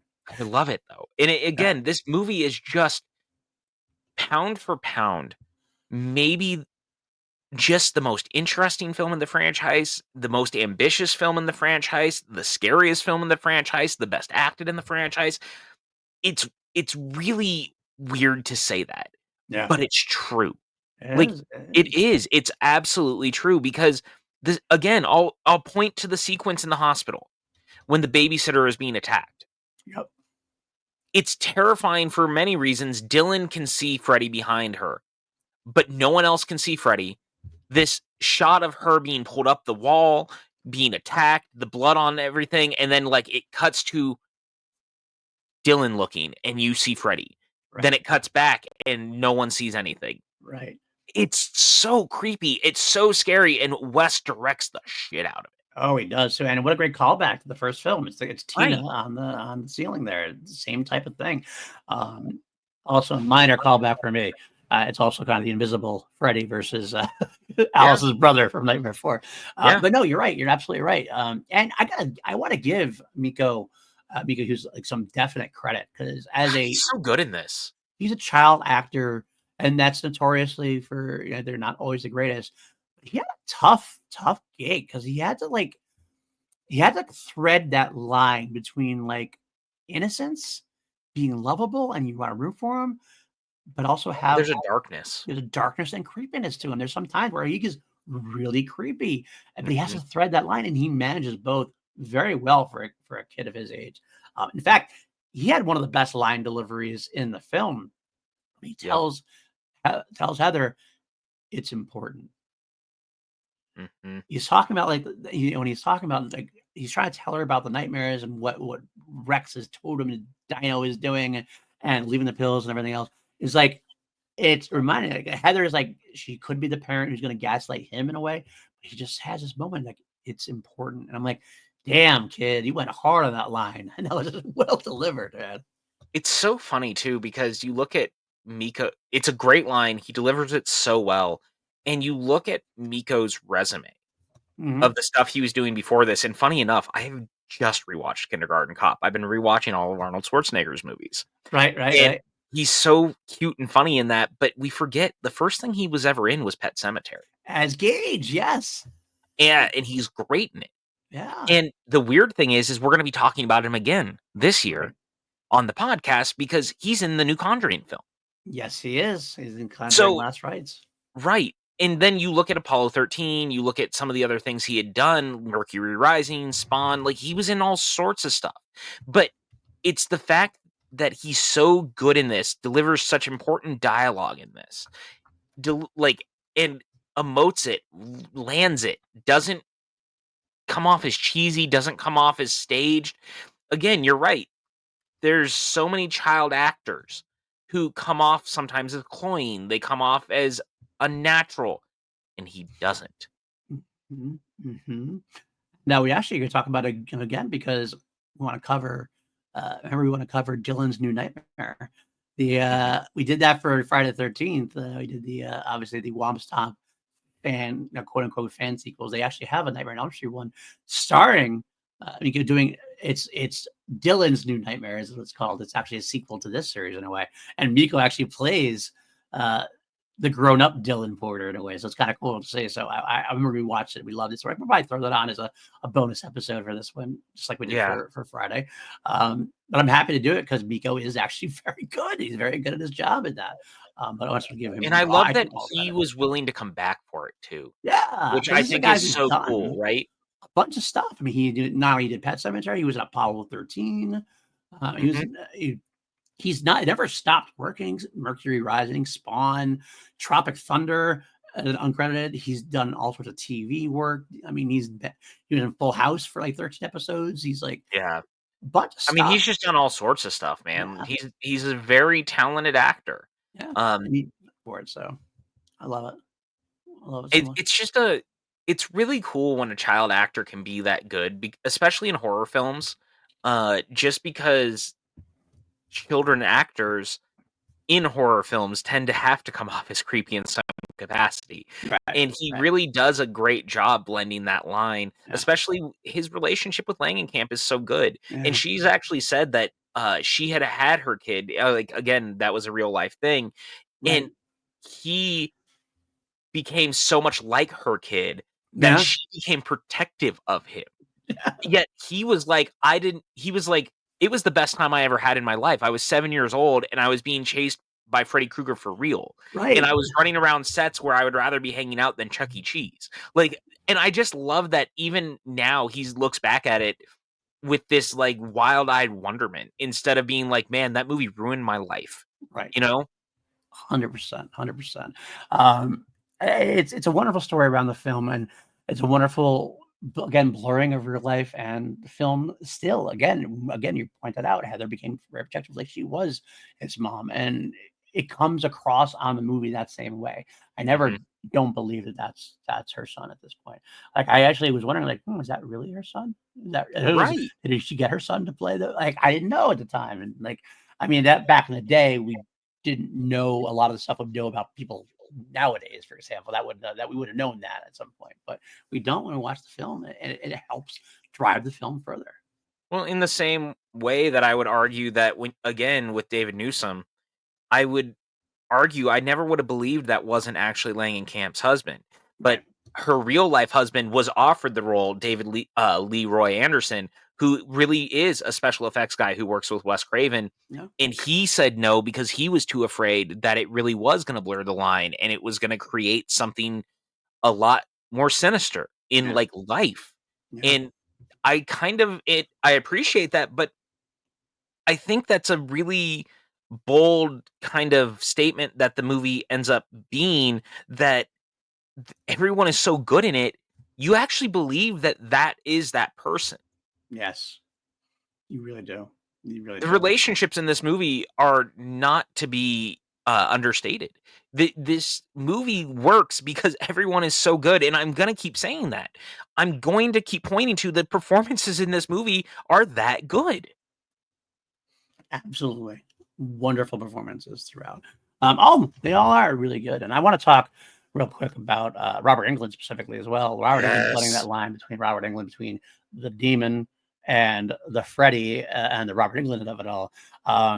His when he gets on the screen for the first time, it's at the talk show where all of Mhm. a sudden he surprises Heather as Freddy, and oh, it's like it's a callback to the hammy cheesy Freddy, because Yep. that's what he was at this point, and he's hamming it up like he's never hammed it up before. You're all my children. Ah. And he's like loving it and everything. He's like throwing a thing, even though Heather's it has this nice like undertone of creepiness behind it, but it's like the visual is Robert Englund having a good time, the audience loving it. It's everything that Wes Craven's talking So about in many that later kids, scene.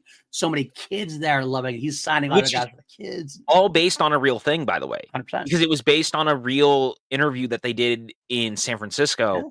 where Wes was basically, it was the real conversation of someone being like, "Why would you do you feel bad you do this? Like, kids love this." And when Wes looked at the audience, it was like the parents who are terrified of their kids watching this stuff, but then there was really kids in the masks and stuff. Right. Mass. There was a Freddy Krueger lunch boxes. I mean, Yeah. that's what it was at the time. And it absolutely was.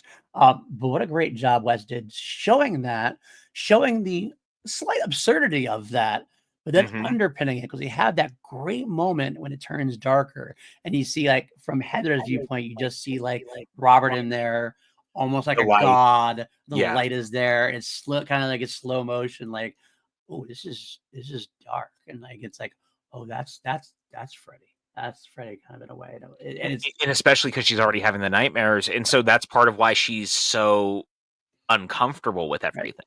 Absolutely, 100%. And after you get to see Robert as Robert, and him and Heather have a good relationship together, and he's got some funny moments. I don't know about the script. Well, we'll talk, babe. We'll do stuff. It's kind of Yeah. some fun bobbing around. And it He has to be he he said. goes, "We could do a rom-com, but who's not to say that, someone's head comes off or whatever it is?" You're just like, "Oh my Decapitations. god." That's Uh, Robert. and yeah, I was gonna say it's very Robert Englund, right? Like, Right. he's So much so fun of us. charming. Yeah. He It's really, almost really is. disarming how charming he is.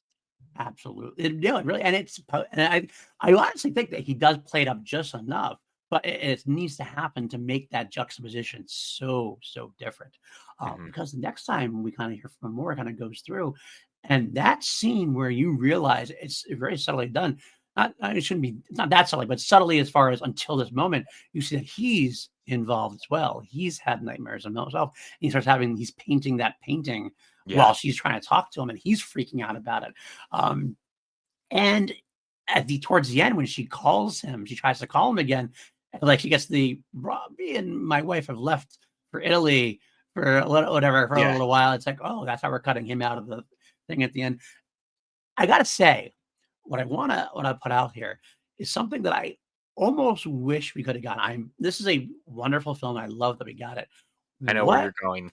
would I the know where you're difference going. have been if Robert Englund had been the main character? Like, it had been Oh, that is not where I thought you were going. Interesting. if Robert Englund versus Freddy, like Freddy had to get out because Robert Englund was the one holding him back in a way. And the argument is there for the final girl and Nancy's strength. I get that, but it is an interesting thing. And I almost think even if we get we got both, get this and get like a different version, like a mid-cool from different I think perspective. See I everything from think Robert's so. perspective. You went kind of where I thought you were gonna go Okay. without going where I thought you were gonna go, and it's actually something that I do think about with the movie, and I think that I think there should have been one more scene, and it should have Right. been a scene where Robert did meet the entity. I do think it was a thing that should have happened Right. because in a lot of ways, he's the one who gave the power to the entity. Yes. Yeah. And I do think A that missed might be opportunity. yeah, it is a little bit of a missed opportunity. Because I don't necessarily think he should have been the main character. I think it still like, the basis of this movie has to be that it is Heather Langenkamp, and I love that. I think it's great, and I think it's perfect. But I do also think that it should have been added into it as a small two-hander in some capacity, or at least a sequence where the entity does go for Robert, but he ends up he survives the entity or whatever, Right. because you can't kill him off, but Right. you can definitely have a confrontation with him. Right. Now, there is the case to be made that maybe they would have felt like that was too hard to film, and I can Oh understand yeah. that too. But there's ways to have Hey, done that. if Jean-Claude Van Damme can do it, Robert Englund Yeah, can do it.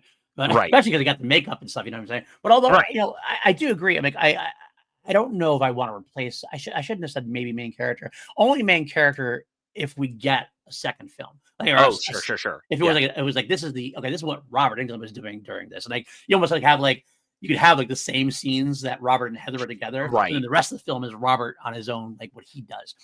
Interesting. But you brought up something else interesting too, and I didn't really think about it too. We could have done it all in one film and have Robert and Heather been like the co-stars, Yeah, and Robert be there at the end, and Robert have to fight. And like, what a juxtaposition that is! Robert and Heather teaming up to fight Freddy.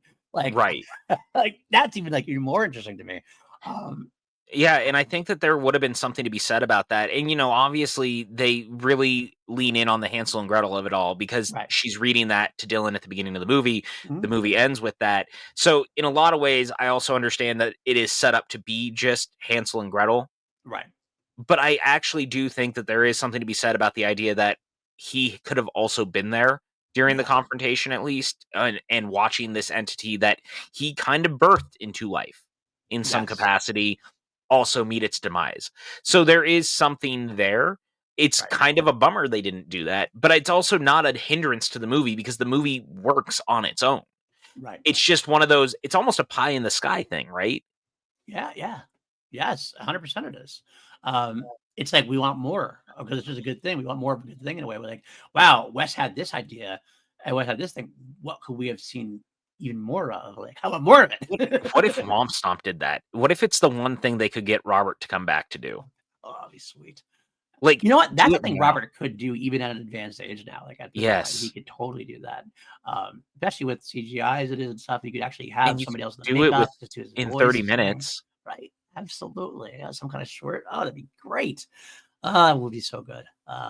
Yeah, yeah, I'd love to see that kind of all mental kind of thing. It didn't even have to be like very action packed. It'd be all like psychological and really Right, and dark and everything else. that's honestly what it should have been anyway. Yeah, you're right. You're absolutely right. So, wow. It's just Yeah. kind of a fun idea. Like, again, it's funny because I actually had that thought last night while I was watching it, and I was like, "Oh, man, what if?" But again, and I'm not saying any of this as a detriment to the movie because, again, I think this movie's a masterpiece. I'm just gonna Yeah. call it as it is. Yeah. So, you guys can probably guess what I'll rate it at the end. But it's one of those things where you look at it and it's like, "Man, you could have turned the notch just a little more." But there's also, the logistics of it. I'm sure there was a budget of it, et cetera, et cetera. And who knows? Maybe there was a version, because they've also said that the script evolved quite a bit from the first time Wes turned it in to the time that it was shot. And there Right. were some sequences that they had written that they just never shot. And Right. we don't get a lot of ideas of what all of them are. There was one involving the freeway chase, actually, where Freddy had his own like glove car, and they were like, "No, that's too much for this movie." But there is a world I could have seen. Maybe one of the scenes that was written was the entity and Yeah. Robert, and maybe they decided that they just wanted it to be Heather's story in the end. It And it if makes that's the case, sense. that's totally fair Absolutely. You have to sometimes the best films are made in editing. Maybe it would have been too bloated because of it, and maybe it would have been too much. Exactly would have because taken it is actually eyes off already of a Heather. 2-hour movie on top Yeah. of it. Like, it's actually quite a long movie for being a slasher film of its era, because so Mhm. many of these slasher films were 70 to 90. 90 Yeah, minutes. yeah, absolutely. So I mean, there's reasons why Wes Craven's Wes Craven, and he knows what he knows what he was doing, and like I get that to a degree too. As a fan, we're doing fans don't always make the best creators when it comes to that because we just want more, more of a good thing. Right. But yeah, I think that's one of the reasons why it led me down the different, like a spin-off film in a way, because then it's Right. like that's its own entity, its own strength at that point. It'd be kind of cool. And something that we don't get in film as much as we should. Like, I love the idea of, like, I almost want to see somebody like film something like that, like film a sequel like right after, like, and have it be exactly that. Like, we get like basically back to back films, which are just different perspectives. You have shared scenes and like different perspectives on things. I think it could There be something that's really cool. I mean, I know there's I something mean, there done. are movies like that. It's Right, just not done in, like, the capacity of something like this, right, and but it that's would be really fun. right. It'd be a fun thing to do. I think it's like a possible good thing for that. But yeah, either way. 'Cause I mean, Clint Eastwood did that, right? With Yep. Flags of Our Fathers and Letters of Iwo Jima, like, there are shared scenes within those movies, but from different perspectives. Right. So, that type of stuff can be done. It's just I guess it's logistically probably not always easy also, but I would love to have a version of that like this. Yeah. Like, I don't know. I mean, I guess that's ultimately because of the age we live in now, that's almost the point of a lot of these streaming series, Yeah. Yeah. You're not right? wrong. You're not And, wrong. like, the way television has evolved is that it kind of allows you to do that. Mhm. Yeah. Yeah. Absolutely. Hmm. Uh, It's interesting. absolutely for sure. But yeah. God, man, this movie's got me thinking about things, man. And that's what it does. That's the best thing about this movie for me is that it does make me think about a lot of different way, and that's what great art does, right? We don't just like these slasher films we do when we do all these horror films. A lot of them are just kind of like we react to them, we love them, we throw some popcorn down our throats, and we're like, okay, this is something that actually makes us go, oh, what if we do this? What if we do that? And like it really kind of gets us engaged in creativity and storytelling and the power of storytelling, just like Wes Craven says in the movie. So it's like really got powerful that way, Mhm. for sure. So. Wow. The Oh, I feel like we have talked about so much, and now I'm kind of like, "Man, what a good movie." yeah, Like, again, it's just so powerful, and again, and again, and again, and again, like, it just continues to be that. right. And here we are almost 20 years later, just over 20 years later now. Mhm. Oh, wait, 30 years. Yeah. Oh Yeah. my god. Oh god, we're old. Oh my god, we're so I'm thinking it's not been that long, but it really has been. So this movie would have been 30 last year, Yep. weirdly enough. I mean, we just passed it to October of 1994. Yep. But I think that time has been really kind to this movie, and I think that Yeah. in our conversation, you can see why. And I think its impact cannot be understated. I think it's been immeasurably very important to films. And I think stuff like Hatchet was kind of born out of this too, because they've continued to find ways to do like meta horror and meta comedy type stuff, Cabin in the Woods. That stuff does not exist if New Nightmare doesn't exist. Right. And I think that is the biggest thing that we need to take away from a lot of this is that these movies all exist and are as they are because this movie influenced other people. And I really think we need to remember that because yeah, it didn't do well at the box office at its time, but that is never the end of the story. A movie's existence in the theater is so minimal comparative Mhm. to the life that it will have later. And I think it's a thing that we don't talk about enough because a movie's existence, once it's left the theater, is going to continue.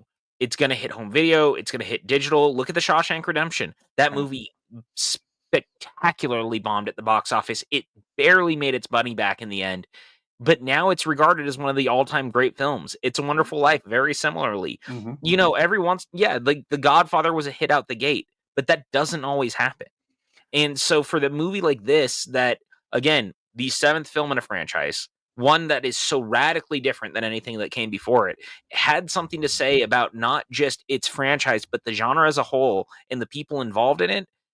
And for us here 30 years later going, man, it is a bookended masterpiece of a Yeah. franchise. That kind of 100%. says it all. Yeah. 100%. It's the end of an era, but it's the beginning of a new era. We're talking about deconstructing horror. Like this is the film that started that. Like not just Scream, which is the meta. We have meta horror with Scream. We have deconstructing horror. Like this is the film that goes, okay, this is what we did before. We're taking this completely in a different direction. We're completely Right. break down everything we know about horror, and we're doing it in a new way, present you something new, and come along with us on this journey. And it still seems kind of fresh and unique even after 30 plus years. Mm-hmm. I mean, sure, like there's something to it. Does it feel a little dated at times? Does it feel a little definitely 90s at times? 100%. Yeah, but that's not a bad thing. No, it's not necessarily a bad thing at all. Absolutely. There are some questionable things going on at this point. Like I remember going at the end going, So we end the film with a great note from Wes Craven.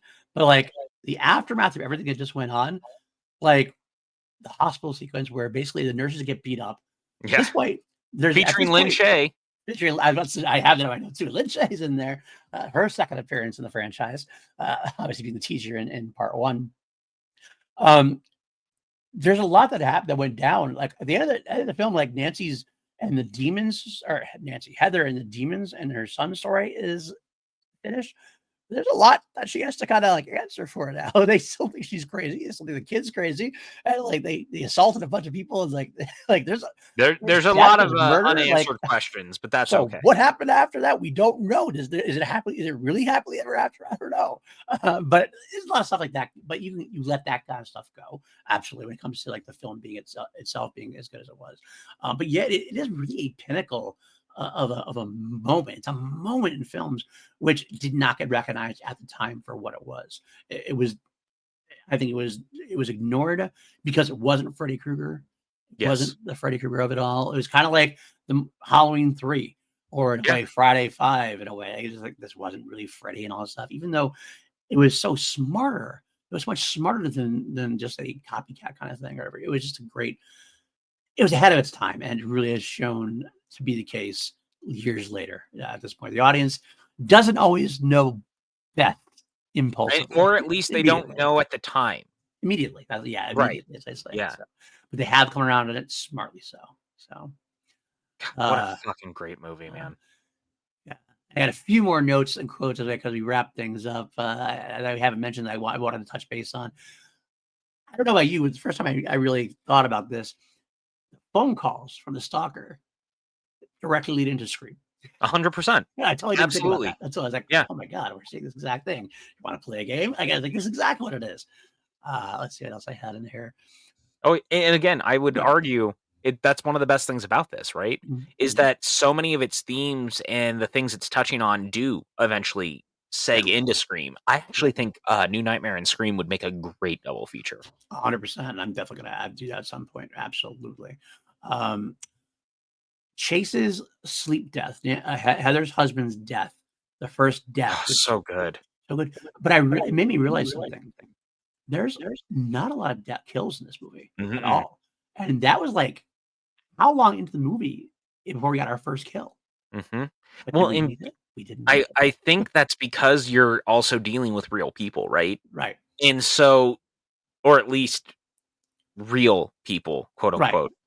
So that plays a part in it, and I actually appreciate it for that more. Right. It's a half an hour in before we get a death, before we get our first kill, and it's outside of the dream death, which turns out to be real. Right. No, the dream death in the beginning, I mean, or the because the right on the set. We see the special effects guys murdered, and that's within minutes. Right. And then the movie doesn't have anything else again until the truck. Fair enough. But it does threw me for a bit. I realize we don't have a big body count at all, which is what these movies were known for. Like this and Friday and Halloween got to the point where how many deaths can Jason, how many kills can Freddy have? How many kills can Jason have? And it became something much more than that. The psychological aspect was so much more important, which again harkens back to the original film when harkens back to what Wes Craven wanted to do in the first place. So I love that bit of it as well. Love the line when the demon over the phone tells Nancy, I touched him. Mm-hmm. It's one of those things, again, we mentioned it before, like it alludes to something, doesn't quite go there because it could be meant in different ways, but like it's that, like kind of like we're gonna not be completely overt about what we're doing. Just remind you that that's kind of out there in a way. Yeah. Dark. I loved it. What else we got? Oh, man, did that nurse have a punchable face? Oh, and how good is she in this, though? So good. And she gets beat up, though, twice. Like Heather knocks her down. The babysitter knocks her out, knocks out the nurse at one point. But what a great moment. They sedate Dylan, where like she gets Heather's attention with the needle, and like Heather's like ready to fight her, and then you turn around, and the other nurse has the actual needle and sticks it in her, or whatever it is. So good. That when she goes, babysitter. you know that you know what was in this one. Do you know what's in this one? I So don't. good. I don't. She runs so good. Yeah. Great moments for sure. I did love the idea of how Heather slowly, even before, I mean, we mentioned before the transition when, John Saxon becomes Donald and everything else, but the transition like is much more subtle and slower like before that happens. Like Heather at one point you see Heather Langenkamp in bed with the coffee machine, like just like Nancy from the first film. You have There's a lot of little things like that throughout. Yes, she repeats the line, "Screw your past." Mm-hmm. It's almost like she's like falling back into it without even meaning to at some point. I did love that as well. And I'll give Freddy one of the best Freddy lines and Freddy moments is when it shows Freddy the demon up close. He just goes, "Miss me." And just like it's so like this moment is so good, so powerful. So God, England's so good in this. he is So unhinged. It's great. It's great. And the ending battle, of course, we actually have to call back to the marshmallow steps from before as well, like the sinking into the marshmallow black marshmallow instead of the white marshmallow. But like a lot of different callbacks they had. There's all like they were all like I don't want to say they were because it's not they were so subtle to be missed, but they weren't like attention drawing. If that makes sense, it was kind of like if you knew, you knew. Yeah, so it wasn't like so much like oh. Remember that? Like sometimes the nostalgia sequels can get. This is seriously more like just like a quick, like, oh yeah, I remember that. Okay, it's also weird that it's a legacy sequel 10 years after the original. You know what I mean? And 3 years after the final film, like it's so weird. But This it is what was it what we feels talked like. about. If you listen to our Lethal Weapon 4 podcast, we talk about the same thing. A lot of the template of what I think legacy sequels have become is born out of a movie that is a legacy sequel like 5 years after the Earlier. fact. An early legacy sequel. They couldn't wait to get Yeah. to the legacy sequel. And you know what? I'm glad they did. Obviously, Wes Craven, R.I.P., passed away before he could be able to do it nowadays, of course, obviously. But I'm glad he got this final, pun not intended, but stab at the character and at the film franchise in general. So a wonderful moment for sure. And the end of an era. It's the end of an era. So yeah. Anything more you have to add on this at all? No, man, I feel like we covered it all, and if we didn't, I apologize if we didn't hit a note that you wanted, but I feel like we loved all over this thing. Yeah, we So, did. again, this is I think this is an all-time great horror film. I think this is an all-time Wes Craven film. It might be the best movie he ever made.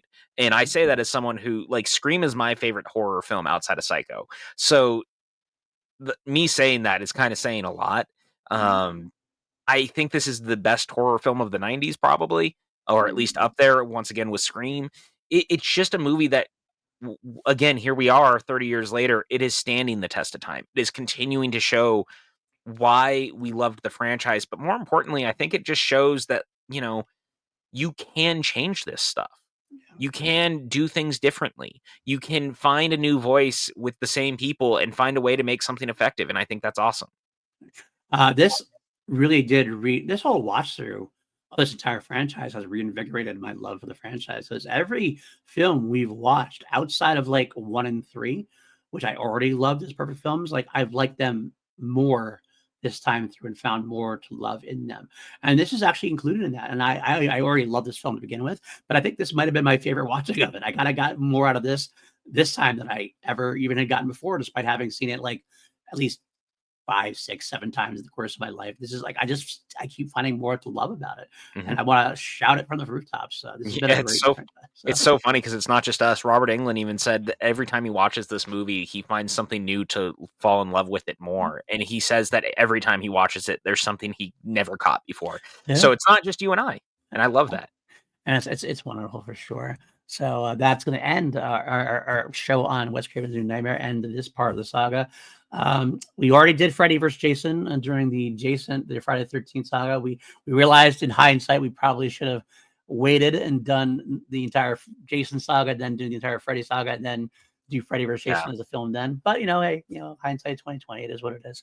But it's there if you want to go listen to it. We do talk about Freddy versus Jason. Absolutely. And you know what? I'll kind of say it now, in case you don't want to go back and listen to the whole podcast. But I actually think it's good, so you should check it out. Yeah. I'll say this: it's a fun, like, kind of final cap on doing Freddy on screen. I'm glad that England got to do it. It's lesser because Kane Hodder's not in it.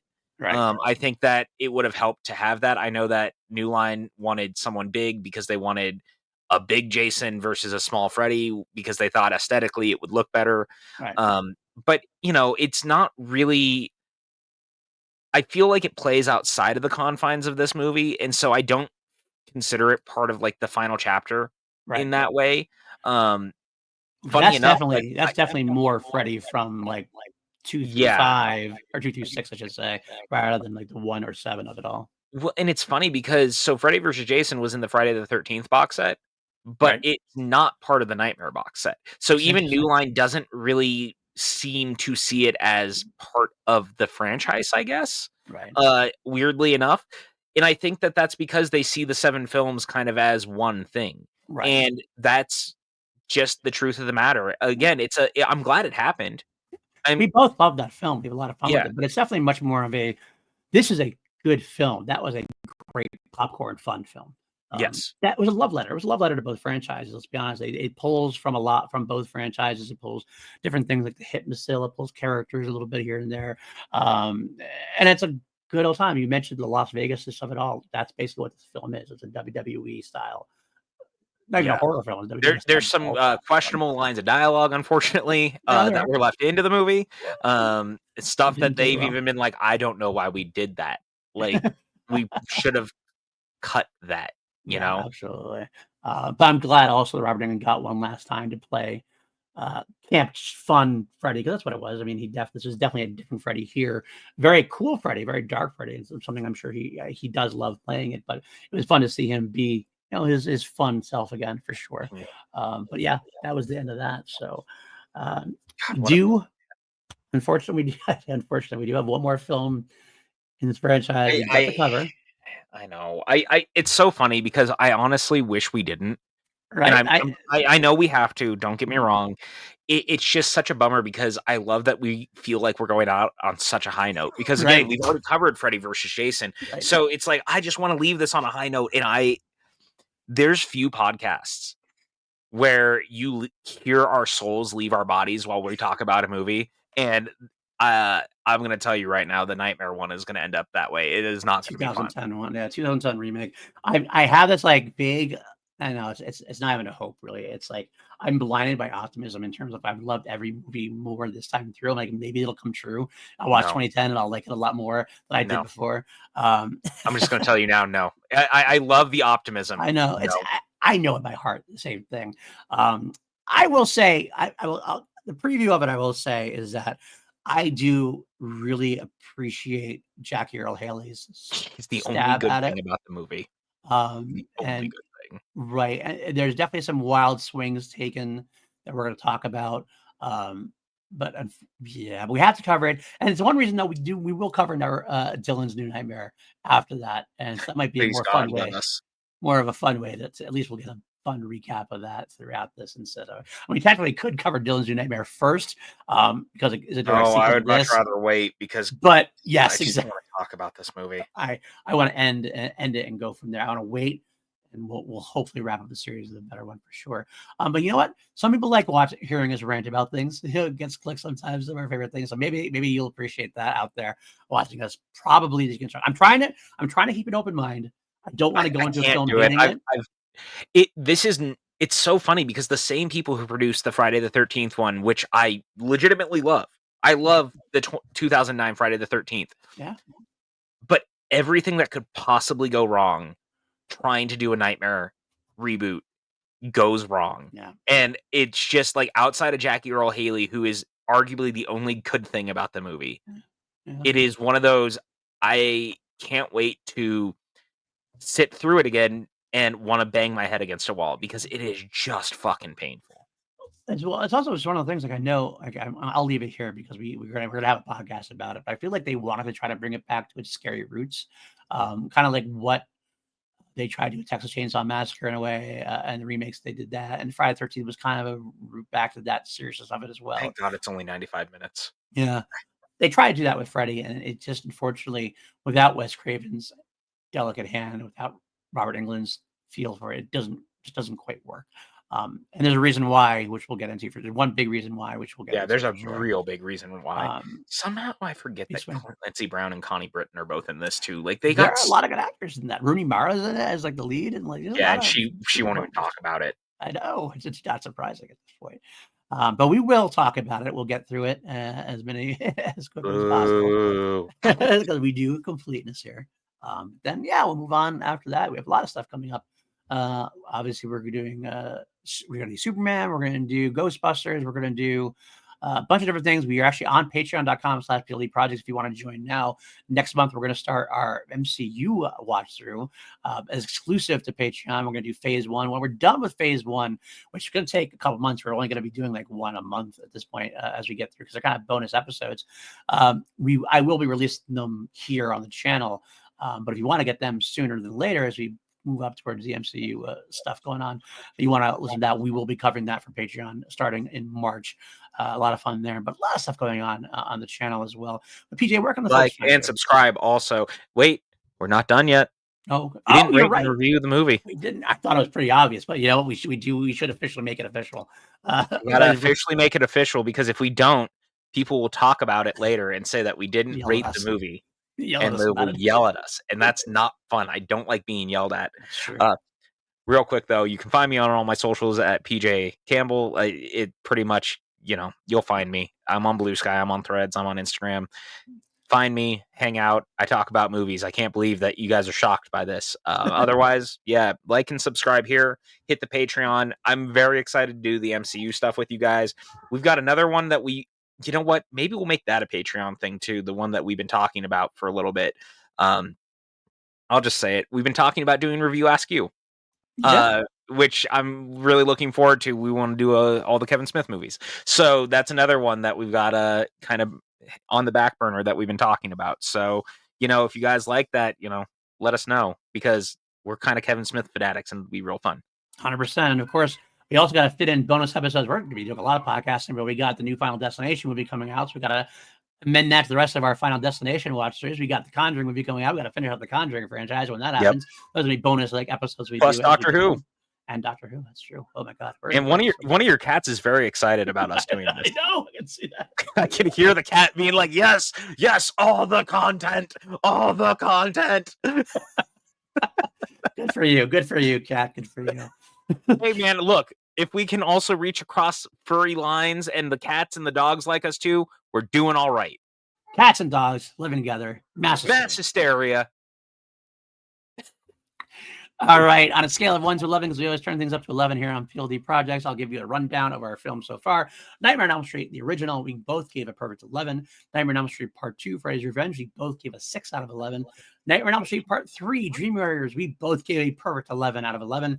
Nightmare on Elm Street Part 4, The Dream Master, I gave it an 8. You gave it a 7.5. Nightmare on Elm Street Part 5, The Dream Child, I gave it a 7.5, and you gave it an 8. Last episode's Freddy's Dead, The Final Nightmare, I gave it a 5.5, and you gave it a 6. PJ, Wes Craven's New Nightmare, what are you giving it? This motherfucker is getting a full 11. It's what it is, man. This movie is beyond my wildest dreams. I love it so much. Or I guess beyond my wildest nightmares. I like what you did there. Yeah, I think I too am giving this a perfect 11 out of 11 as well, because I almost didn't want to, because I feel like it's hard to tap, but it has hit all the right notes, even its weaknesses have been just wiped away. And I'm looking back really quickly. I think I want to hear something fun here for you. This is the only franchise so far that has 3 perfect 11s outside of Lord of the Rings, which that is amazing. Thing. Yeah, I'm looking back through all everything. Scream only had the original being 11. The Conjuring, we never gave any of them an 11. Halloween, only the original got an 11. Shining and Awesome. Shining and Doctor Sleep, I gave them both 11s. You gave The Shining a 9 and 11, but only 2 films. I can't really talk about that. Nothing in Final Destination. Lethal Weapon 2, you gave a perfect 11. That's the only one that got 11 there. Indiana Jones was close. You gave 11s to Raiders and Last Crusade, and Crystal Skull got a 10 and a 10.5, and Dial of Destiny got a 9.5 and a 10.5, so that was close. I almost feel like I need to amend my Dial of Destiny one at this point. Jesus. Maybe we would have to. John Wick, the first one got a perfect 11. You gave the fourth one a perfect 11, so that's close, but still. Yeah, this is the only one where you have 3 entries in the franchise being a perfect 11. Interesting. It's so funny because going into this, I really played up the bit of like, I don't love these movies. You know what I mean? And I just wasn't that interested in doing this, and now I'm like, "Oh, maybe I like these movies a lot more than I realized." Absolutely. Well, I'm glad I could do that for you because I always, when you did that, whenever you were hesitant about it, it did like break my heart a little bit because it was my franchise growing up. I was like, "Oh, I get it. love it! Oh, love it, love it!" So I'm really glad to see that you've turned the corner on it a little bit. I'll say this right now. I'm glad I did too, and Hope is really glad that it's almost over because last night when we were watching this, she legitimately grabbed the blanket off of the couch and like wrapped herself in it. Like she was so done watching horror movies. She's like, "Can we watch nice things again? Like I don't like this." And I thought that was really cute and really fun, and it made me happy because I was like, "Oh, Doggo doesn't want to watch the scary movie." Yes, you with your hand on my leg right now. You're very good. So cute. So she's cute. So good. So I don't know. I said you can find me all over Blue Sky. Like I said, that's really the only social media I use. I'm on other ones, but I tend not to go there very often. But I do love talking movies, so always hit me up. I'm glad to talk about that. And you can find me all over this channel, of course. Here's February schedule, although I do have to say there is a few amendments. Tomorrow's review is not happening. Unfortunately, we went to record on Sunday, which was during the big game. We're going to record after that. But because of the big game, which was broadcast on Tubi, Lego couldn't watch V because the site was like crashing due to the Super Bowl. So never did get a chance. Funny. So we have to push that back. That will be the 26th. We'll return for review 2.2 times 3, the third episode in the second season. That's every other week of the V franchise. Obviously, us, we're doing 2 Mediocre White Dudes on Nightmare on Elm Street 2010. We'll be back on the 25th in 2 weeks from now. We got Crown and Jewels every week, my Queen podcast. Those are accurate. Finishing up the Queen 1 box set and returning to the Flash Gordon soundtrack.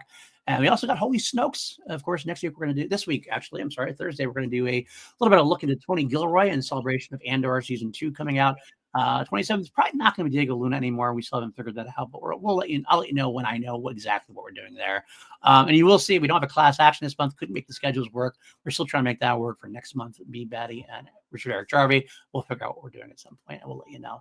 But yeah, like I said, like, subscribe, all that good stuff. I hope you enjoyed it and stick with us. And we got a lot of stuff going on here. 2 Mediocre White Dudes possibly coming back when Doctor Who comes back, which is going to come back in like April. I believe that's what we've been. That's what it sounds like. April for another 8 episodes there. And we got the MCU stuff. I'm excited to talk the MCU with you as well. It's a big process, of course, but we'll get there. So, but that's it for this. Have a nice death. Have a nice death. We'll see you later.